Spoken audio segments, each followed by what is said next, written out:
जय श्री राम दोस्तों, कैसे हैं आप? उम्मीद है आप अच्छे होंगे। दोस्तों, आज मैं राम की कहानी में श्रवण कुमार की कथा लेकर आया हूँ। कृपया ध्यान से सुनिएगा, आपको जरूर अच्छा लगेगा। महाराज दशरथ कहते हैं, कौशल्या, यह मेरे विवाह से पूर्व की घटना है। एक दिन संध्या के समय अकस्मात मैं धनुष बाण लेकर रथ पर सवार हो शिकार के लिए निकल पड़ा। जब मैं सरयू के तट पर साथ साथ रथ में जा रहा था तो मुझे ऐसा शब्द सुनाई पड़ा मानो वन्य हाथी गरज रहा हो। उस हाथी को मारने के लिए मैंने तीक्ष्ण शब्दभेदी बाण छोड़ दिया। बाण के लक्ष्य पर लगते ही किसी जल में गिरते हुए मनुष्य के मुख से ये शब्द निकले, आह, मैं मरा, मुझ निअपराध को किसने मारा? हे पिता, हे माता, अब मेरी मृत्यु के पश्चात तुम लोगों की भी मृत्यु जल के बिना प्यासे ही तड़प तड़प कर हो जाएगी। न जाने किस पापी ने बाण मारकर मेरी और मेरे माता पिता की हत्या कर डाली। इससे मुझे ज्ञात होता है कि हाथी की गरज सुनना मेरा भ्रम था। वास्तव में वह शब्द जल में डूबते हुए घड़े का था। उन वचनों को सुनकर मेरे हाथ कांपने लगे और मेरे हाथों से धनुष भूमि पर गिरा। दौड़ता हुआ मैं वहां पर पहुंचा। जब वह मनुष्य था तो मैंने देखा एक वनवासी युवक रक्त रंजित पड़ा है और पास ही एक औंधा घड़ा जल में पड़ा है।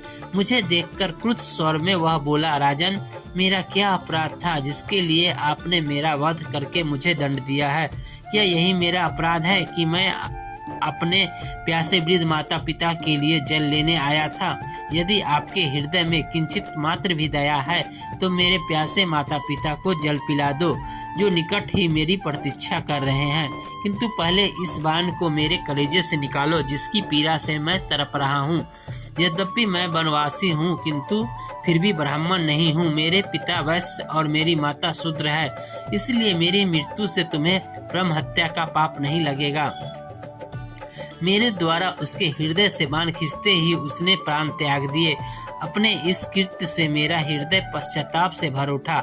घड़े में जल भरकर मैं उसके माता पिता के पास पहुंचा। मैंने देखा वे दोनों अत्यंत दुर्बल और नेत्रहीन थे। उनकी दशा देखकर मेरा हृदय और भी विदीर्ण हो गया। मेरी आहट पाते ही वह बोले, बेटा श्रवण, इतनी देर कहाँ लगाई? पहले अपनी माता को पानी पिला दो, क्योंकि वह प्यास से अत्यंत व्याकुल हो रही है। श्रवण के पिता को वचनों को सुनकर मैंने डरते डरते कहा, हे मुनि, मैं अयोध्या का राजा दशरथ हूँ। मैंने अंधकार के कारण हाथी के भ्रम में तुम्हारे निरपराध पुत्र की हत्या कर दी है। अज्ञानवश किए गए अपने इस अपराध से मैं अत्यंत व्यथित हूँ।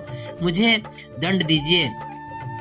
पुत्र की मृत्यु की समाचार सुनकर दोनों विलाप करते हुए कहने लगे, मन तो करता है कि मैं अभी श्राप देकर तुम्हें भस्म कर दूं और तुम्हारे सिर के 7 टुकड़े कर दूं, किंतु तुमने स्वयं आकर अपना अपराध स्वीकार किया है, अतः मैं ऐसा नहीं करूंगा। अब तुम्हें हमारे श्रवण के पास ले चलो। श्रवण के पास पहुंचने पर वो उसके मृत शरीर को हाथ से टटोलते हुए हृदय विदारक विलाप करने लगे।